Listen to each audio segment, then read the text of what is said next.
You don't expect a police dog to grieve. You don't expect it to linger by a stranger's grave, barking for days, refusing food, refusing to leave, as if its soul sensed a truth the world had long forgotten. But that's exactly what happened in Fairhaven, a sleepy town nestled in the rolling hills of upstate New York, when Officer Daniel Walsh found his canine partner, Titan, howling beside a crumbling headstone. He thought it was just a quirk, a passing fixation. But as the days stretched on and Titan's cries grew more desperate, Daniel began to suspect something darker, something buried. And when he finally dug beneath that grave, what he uncovered would unravel a conspiracy hidden for decades, sparking a firestorm that would shake Fairhaven to its foundations. Because some secrets refuse to stay buried, and sometimes it takes a dog to remind us what justice sounds like. The sun dipped low over Fairhaven Cemetery, casting long shadows across rows of weathered headstones. It was meant to be a place of solace, where silence wove through the oak trees and the living came to honor the dead. But for 6 relentless days, that peace had been shattered. The barking was unending. Officer Daniel Walsh stood by the cemetery's wrought iron gate, arms folded, watching as Titan clawed at the earth before a modest, moss-covered gravestone. The German shepherd was unyielding, growling, whining, even trying to dig. Daniel had brought Titan here by chance during a routine patrol near the town's edge. Since that moment, the dog had refused to let go. Every shift, as their cruiser neared the cemetery, Titan would strain against his leash, dragging Daniel toward the same grave with an urgency that felt almost human. It wasn't just instinct, it was obsession. Daniel ran a hand through his graying hair, trying to make sense of it.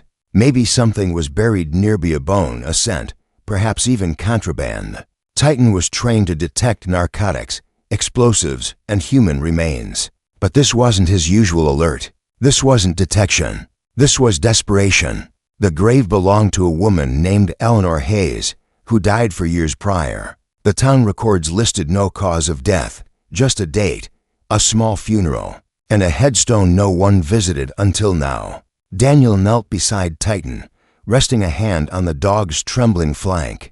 "What's got you so worked up, boy?" he murmured. Titan paused, meeting Daniel's eyes with a piercing, almost pleading gaze. He whimpered, then resumed pawing at the grave, dirt flying beneath his claws. A shiver crawled up Daniel's spine. Back at the Fairhaven police station, Daniel couldn't shake the image of Titan's relentless digging. Something about it felt wrong, like a puzzle piece jammed into the wrong slot. He sat at his desk long after his shift, staring at Eleanor Hayes' file. Age 32, unmarried, no known family. Cause of death, natural causes. But that wasn't what troubled him. It was the absence. No coroner's report, no police file, not even an obituary in the Fairhaven Gazette. It was as if Eleanor had slipped out of existence, laid to rest without a trace. He dialed his old friend, Detective Sarah Coleman, who worked in the county clerk's office. "Sarah, can you pull something for me?" he asked. "Depends," she replied, her voice warm but cautious. "Is this another of your late-night hunches?" "This one barks," Daniel said. Sarah worked her magic, as she always did. The next morning, she met Daniel at the station, a thin folder in her hand and a grim expression on her face. "You're not going to like this," she warned. Daniel opened the folder, and his stomach dropped. The autopsy report was gone and not incomplete, but entirely missing. The page detailing Eleanor's cause of death had been physically torn from the archive. No digital backup, no duplicate. Just a single photograph remained, a Polaroid of Eleanor's face taken at the morgue. Her eyes were open, bloodshot, her lips parted as if caught mid-gasp. Her fingernails were jagged, caked with dirt. "She didn't go quietly," Daniel muttered. Sarah nodded, her voice low. "No, she didn't." That night, Daniel returned to the cemetery. Titan was already at the cruiser's door, tail low, ears alert. The grave seemed to glow under the moonlight, as if guarding a secret. Daniel brought a flashlight, a small shovel, and a quiet resolve. He didn't care if it cost him his badge. Something was wrong, and Titan was the only one who knew. He began to dig. The work was silent, methodical. Earth, roots, stones. Titan paced nearby, sniffing the air, barking only once when Daniel's shovel struck something solid. It wasn't a coffin. It was a small, rusted metal box, no bigger than a show box. With shaking hands, Daniel pried it open. Inside was a microcassette tape, a locket with a broken clasp, and a note scrawled in frantic handwriting. They had the truth with her. If you find this, expose them. Sleep eluded Daniel that night. In his small apartment, he sat in the dark, the metal box on his kitchen table, the tape beside the note like relics from a forgotten war. Titan lay at his feet, unusually still, eyes fixed on the tape as if he understood its weight. Microcassettes were outdated, but Daniel had an old recorder from his early days on the force, used for witness interviews. He inserted the tape, pressed play, and braced himself. Static crackled, followed by shallow, panicked breathing. A woman's voice emerged, faint but urgent. "My name is Eleanor Hayes. If you're hearing this, I didn't die the way they'll say I did." Daniel's breath caught.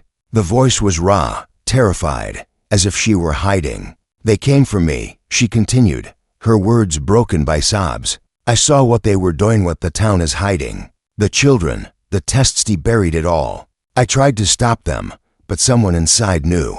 They said if I didn't stop, they'd make it look natural." A loud thud echoed from the tape, followed by muffled crying and a scraping sound, like furniture being dragged across a floor. "I'm not safe," Eleanor whispered. "They're already here." Her final words were a plea. "If they kill me, don't let them erase me. Dig me up. Find the proof. Don't trust the police, some of them aren't on it." The tape ended with a click. Daniel sat frozen, the words searing into his mind. He played it again, then again, each time more convinced that Eleanor's death was no accident. By dawn, he'd listened 5 times, her voice a haunting echo in his bones. He couldn't go through official channels. If Eleanor was right, someone in the department was complicit, maybe more than one. And if they'd killed to hide the truth before, they'd do it again. He called Sarah, recounting everything. She was silent for a long moment. "Do you realize how deep this could go?" she finally asked. "If Eleanor uncovered something about children, about experimenthus, is bigger than Fairhaven." "I know," Daniel said. "That's why I'm not stopping." Sarah agreed to dig quietly into Eleanor's past, their job, her connections, what she might have stumbled upon. Meanwhile, Daniel returned to the cemetery, determined to dig deeper, literally. This time, he brought a full-sized shovel and work gloves. He dug until his shovel hit wood. What he found changed everything. Eleanor's coffin wasn't alone. Beneath the lid, cradled in her lifeless arms, was a tiny skeleton, a child, no more than a year old. No record of a child's burial, no mention in Eleanor's file, no autopsy, no permit. Just silence.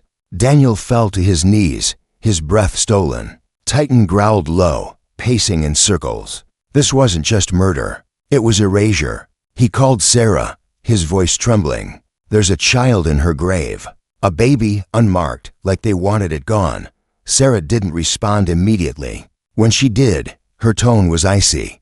"Meet me at the station. I have something to show you." Sarah brought a file from an off-limits archive, one she'd been warned never to touch. She'd never opened it until now. Labeled Project Silent Dawn, it contained grainy photos of children in hospital beds, restrained, their faces blank. Handwritten notes described experimental trials, neural conditioning, chemical exposure. Daniel read in horror. The program was covert, funded by a private corporation with government clearance. Children from foster homes and shelters, vanished from the system, were funneled into a facility beneath an abandoned sanatorium on Fairhaven's outskirts. Eleanor Hayes had been a social worker. She'd worked near the facility until she asked too many questions, until she threatened to go public. Then she was silenced. The sanatorium loomed at the edge of town, its crumbling facade swallowed by ivy and pine. Officially closed for decades due to asbestos concerns, it was a place locals avoided. But as Daniel parked his cruiser near the rusted gates, he knew the truth. This wasn't just a hospital. It was a laboratory, a prison, a tomb. Titan leapt out, nose twitching, ears pinned forward. The air was heavy with rot and something sharper, metallic, like blood and antiseptic. Flashlight in hand, Daniel stepped through the shattered entrance, boots crunching on broken glass and peeling linoleum. Down one corridor, then another, until he reached the basement stairwell. The door was locked or had been. The padlock was freshly broken, its edges gleaming. Someone had been here recently.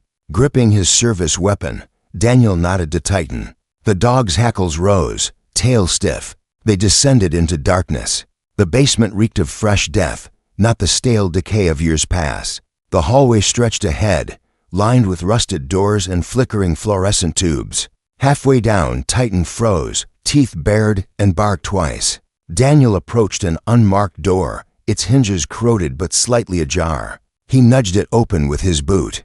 Inside was a room of empty cryptsizens, all bare except one. In the corner, beneath a collapsed ceiling, lay a tiny skeleton wrapped in a stained hospital blanket, clutching a frayed stuffed rabbit. A medical tag was pinned to its chest, Subject 9C, unresponsive, terminated.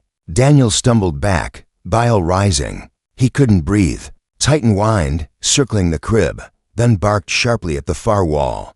Daniel noticed faint scrape marks on the floor. He pushed, and the wall swung open, revealing a hidden room. Inside, a computer hummed, its screen glowing blue. A cursor blinked, indicating recent activity within the last 24 hours.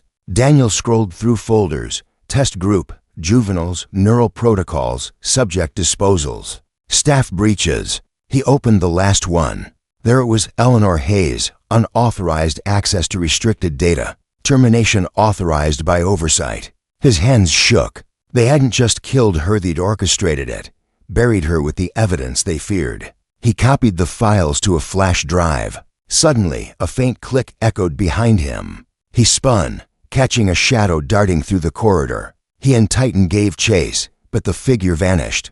No trace, just the silent sanatorium and a secret no one was meant to survive. The next morning, Daniel didn't report to the station. He called in sick. Someone was watching him. His apartment door was unlocked. It was certain he'd locked it. His phone buzzed with static, calls dropping. A dark sedan idled across the street for hours. They knew, and now he was the target. Daniel grabbed Titan, the flash drive, and a duffel bag with one change of clothes. He left no note, only a voicemail for Sarah. "They're onto me. I'm not safe. If I don't make it, take this to the press. Trust Titan, hell know who's lying." As he drove out of Fairhaven, he glanced in the rearview mirror. The sedan was following.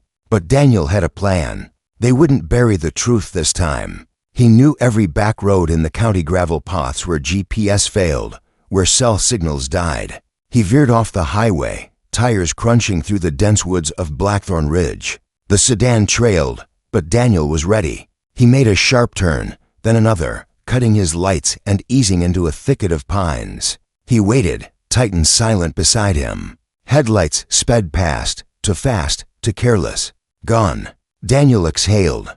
"Good boy," he whispered. They'd bought time, but time wouldn't save them forever. He needed help, and there was only one person he could trust. Margaret Klein was a journalist, a renegade who'd been ostracized after exposing a corruption scandal in Albany. The Fairhaven Times had fired her when her reporting cost the town council its funding. Now she lived off the grid, a legend among whistleblowers, loyal only to the truth. Daniel knocked on her cabin door at 4 a.m., deep in the Catskills. She answered, a rifle in one hand, a mug of coffee in the other. "Well, damn," she said, eyeing him. "If it isn't Officer Straight Arrow. Lost or just chasing ghosts?" Daniel held up the flash drive. "I've got a story that'll tear this town apart." Margaret raised an eyebrow. "Come in. But if this is some half-baked theory, I'll toss you in the lake." Margaret listened as Daniel played Eleanor's tape, showed her the sanatorium photos, and walked her through the files. When he finished, she leaned back, her face unreadable. "My God," she whispered. "They did this to kids." She opened a locked drawer, pulling out a burner laptop. "We leaked this anonymously. I've got contacts, forums, whistleblower networks, secure servers. We'll spread it like wildfire before they know what hit them. They're watching me," Daniel warned. "They'll come for you too," Margaret smirked. "Let them try. I've been itching for a fight." Within hours, the internet erupted. Anonymous accounts posted Eleanor's audio, the sanatorium files, and redacted Project Silent Dawn documents. Hashtags trended, Fairhaven Truth, Justice for Leonor. Bloggers amplified it, then local news, then national outlets. Photos of restrained children, emails implicating town officials, budgets for special research, it all flooded public forums. The dam had broken, and someone was furious. Margaret's cabin was attacked that night.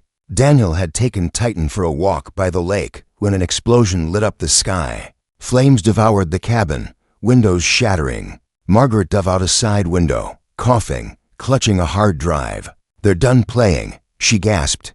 "They never were," Daniel said. Sirens wailed, but they didn't wait. They fled into the woods, Titan leading the way to Daniel's off-grid hunting shack, known only to him and his late brother. The public was livid. Protests erupted outside Fairhaven's town hall. Parents demanded answers.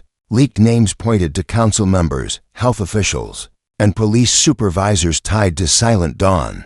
But the real shock came when Sheriff Thomas Brennan, Daniel's mentor, was exposed. He'd signed Eleanor's termination order, scrubbed her autopsy, and buried the child in her grave. Daniel stared at a leaked photo of Brennan shaking hands with a pharmaceutical CEO, dated weeks before Eleanor's death. The man who'd trained him, who'd shared beers at his kitchen table, who'd scratched Titan's ears after every bus was a monster.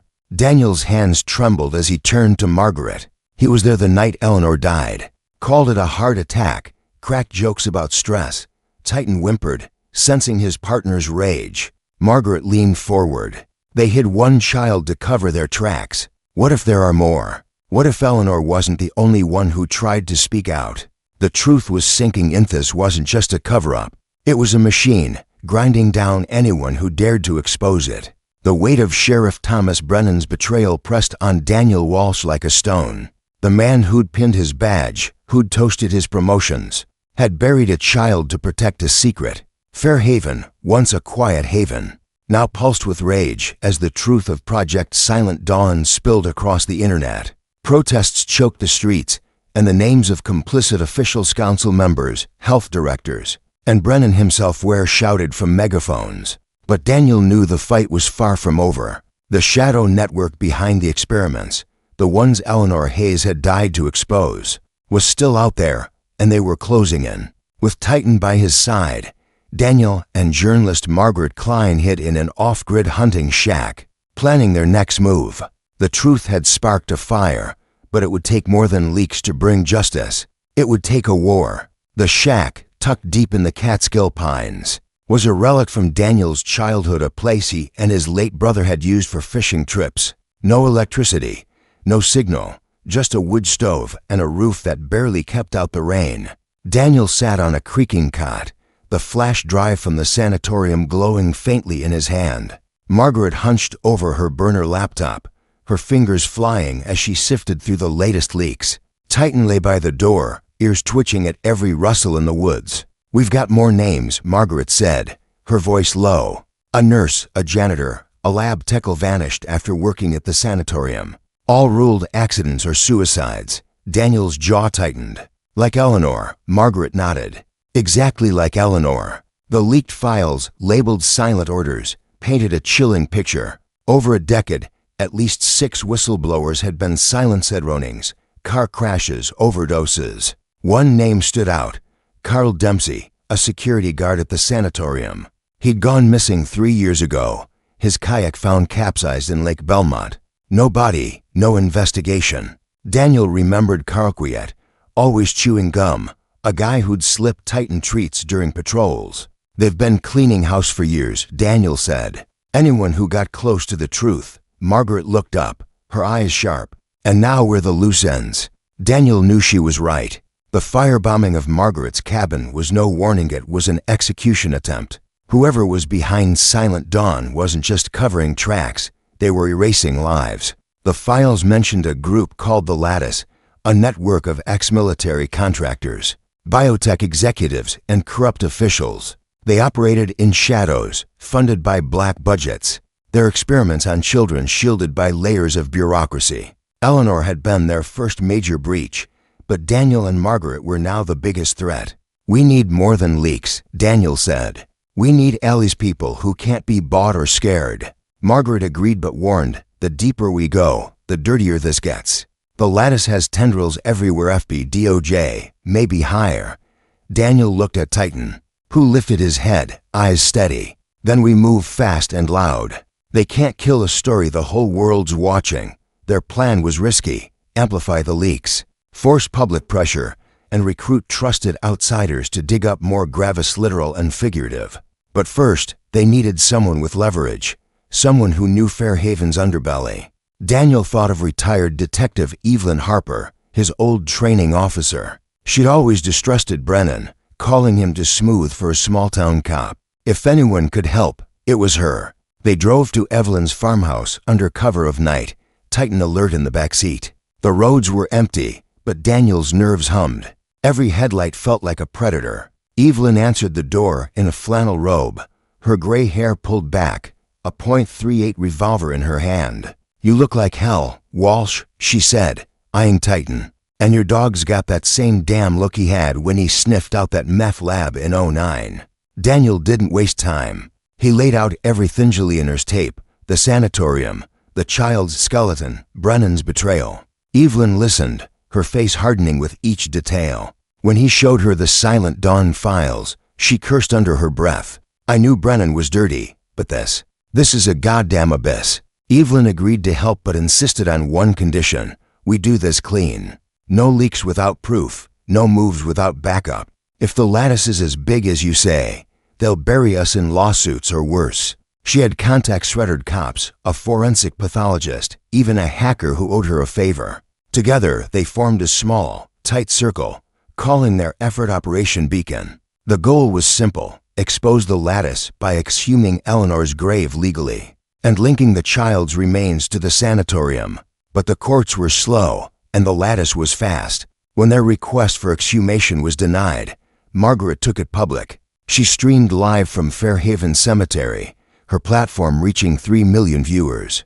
Daniel stood by Eleanor's headstone as a private pathologist, funded by crowdfunding, began to dig. Titan paced nearby, his barks punctuating the silence. The stream showed everything: the coffin, the tiny skeleton cradled in Eleanor's arms, the lack of any burial record. The internet exploded. Fairhaven massacre trended globally. Protesters stormed City Hall, chanting Eleanor's name. The mayor resigned within hours, and the coroner's office shut down amid accusations of tampering. But the lattice struck back. It happened at a motel in nearby Kingston, where Daniel and Margaret had holed up to plan their next move. Daniel stepped outside for air, Titan at his heel, when a black SUV roared into the lot. No plates, tinted windows. 2 men in ski masks jumped out, guns drawn. Before Daniel could react, Titan charged, a blur of muscle and teeth. He slammed into the first man, knocking him down, wrenching the pistol from his hand with a snarl. The second fired, the shot grazing Daniel's shoulder. Pain seared, but Daniel tackled the shooter, pinning him to the gravel. Titan stood over the first, growling, until he surrendered. They zip-tied both and called Evelyn. She arrived in 15 minutes, her old cruiser screeching to a halt. The interrogation was quick. The men were mercenaries, hired through a shell company. Their orders: eliminate Daniel and Margaret, destroy the flash drive. And the client? Sheriff Thomas Brennan. Evelyn's face was stone. "That bastard's going down, but he's not the head. We need to follow the money." One of the mercenaries, pale and sweating, cracked under pressure. He named a biotech firm, NextGen Solutions, as the primary funder. Its CEO, Victor Lang, had met Brennan multiple times, funneling millions into Silent Dawn. The mercenary's phone held texts confirming a meeting at NextGen's regional office in Albanitamoro. Daniel's shoulder throbbed, but he refused to stop. Evelyn placed the talkative mercenary in a safe house run by a federal contact, ensuring his testimony was recorded. The other was turned over to state police, though Daniel doubted he'd talk. Margaret, shaken but resolute, uploaded the mercenary's confessions to her network. The public's fury grew, but so did the danger. Daniel's apartment was ransacked that night, his cruiser's tires slashed. Margaret's email was hacked, her sources harassed. The lattice was tightening the noose, and time was running out. Evelyn's hacker contact, a reclusive coder named Riley, traced NextGen's financials. The firm had funneled money through offshore accounts, masking payments to Fairhaven officials, including Brennan. But the real bombshell was a classified memo, buried in a server Riley breached. It detailed Silent Dawn's endgame, developing neural implants for military use, tested on children for their pliable brain structures. The memo listed acceptable losses and named Eleanor as a security liability. After she stole data, the child in her grave, Subject 12F, was a test subject who died during a failed implant procedure. Her burial with Eleanor was meant to erase both. Daniel felt sick. They used kids as lab rats, then buried them like garbage. Titan sensed his anger, nudging his hand with a low whine. Margaret's eyes blazed. We've got enough to burn NextGen down, but we need to hit them where it hurts publicly, irreversibly. Evelyn nodded. We take this to the feds, but not the locals. I know a U.S. attorney in Syracuse who's clean. She'll move fast. Their plan was to hand over the evidence files, tape, mercenary testimonian demand federal raids on NextGen and Brennan's properties. But the lattice was one step ahead. The ambush came at dawn, on a back road to Syracuse. Daniel, Margaret, and Evelyn were caravanning, Titan and Daniel's cruiser, when two SUVs boxed them in. Armed men poured out, firing suppressed rounds. Daniel swerved, tires screeching, as bullets punched through his windshield. Titan barked wildly, leaping to the back seat for cover. Evelyn's cruiser rammed one SUV, giving Daniel a chance to floor it. Margaret, in the passenger seat, clutched the flash drive, shouting, "Get to the highway." Daniel veered onto a dirt trail, the SUVs in pursuit. He knew these road-slogging paths where hunters roamed. He cut through a clearing, branches scraping the cruiser, and lost one SUV in a ditch. The other stayed close, its driver relentless. Titan's barks guided Daniel's instincts. He spotted a narrow bridge ahead, barely wide enough for one vehicle. He gunned the engine, crossing just as the SUV tried to follow. It clipped the railing, spinning out and crashing into the creek below. Daniel didn't stop until they reached a gas station on Route 81, where Evelyn caught up. Her cruiser dented but intact. That was too close, she panted. Margaret, pale, held up the flash drive. This better be worth it. Daniel looked at Titan, who sat alert, unscathed. It will be. The U.S. attorney, Carla Reyes, met them in a secure office in Syracuse. She listened to Eleanor's tape, reviewed the files, and read the mercenary's sworn statement. Her face was grim. This is bigger than Fairhaven. NextGen's got contracts with the Pentagon. If the lattice reaches that high, we're walking into a minefield. But Reyes was fearless. She issued emergency warrants for Brennan's arrest and raids on NextGen's Albany office. By noon, federal marshals stormed Brennan's estate. Daniel watched from a safe distance, Titan at his side, as Brennan was cuffed in his bathrobe, screaming, "You're digging your own graves." This goes to Washington. The cameras caught it all, streamed live on Margaret's platform. The raids uncovered a gold mine. NextGen servers held unredacted Silent Dawn records, logs, subject profiles, even videos of children undergoing procedures. Brennan's home had a safe with burner phones and ledgers linking him to Victor Lang. Lang was arrested that evening, his private jet grounded at Albany Airport. The news cycle was relentless. CNN, NBC, the New York Times. Fairhaven became a national scandal, dubbed the Nursery of Nightmares. Protesters flooded NextGen's headquarters, and whistleblowers from other facilities came forward, exposing similar programs in Ohio and Nevada. But Daniel wasn't done. He returned to Fairhaven Cemetery, where a final grave waited a small, unmarked plot near the Oak Grove, listed as a stillborn. No name. He knew it was another Silent Dawn victim, buried to hide the truth. With federal oversight, the grave was exhumed. Inside was a child's skeleton, a medical tag reading Subject 15A, terminated. Margaret streamed the moment, her voice breaking as she read from Eleanor's reconstructed journal. Pieced together from the flash drive, Eleanor had tried to save this child, smuggling it out during a power outage. She'd failed, and they'd killed her for it. But her fight wasn't in vain. The world was listening now. Fairhaven changed forever. Silent Dawn was dismantled, its facilities seized. Survivors, now adults, shared their stories, their scars a testament to Eleanor's courage. A foundation in her name was established. funding therapy for victims and advocacy for foster children. Margaret became a leading voice for investigative journalism, her platform a beacon for truth. Evelyn returned to the force, heading a task force to reform Fairhaven's police. Daniel, though, walked away. He bought a small farmhouse outside town, surrounded by fields where Titan could roam. Each morning, they walked together, no sirens, no radios, just the rustle of grass and the bond of two souls who'd faced the abyss and refused to blink. Every year, on the anniversary of Eleanor's death, Daniel and Titan returned to her grave. He knelt, Titan sat beside him, and they remembered. 6 children, once nameless, now had graves and markers, their stories told. Eleanor's headstone, once forgotten, was adorned with flowers from strangers. Because of Titan's howl, a town faced its sins. Because of Daniel's courage, a network crumbled. And because of one woman's defiance, the truth lived on. The world doesn't always hear a dog's bark, but when it does, it shakes the earth. If this story moved you, if you believe animals like Titan are more than pets, that they're heroes, guardians, families, share it.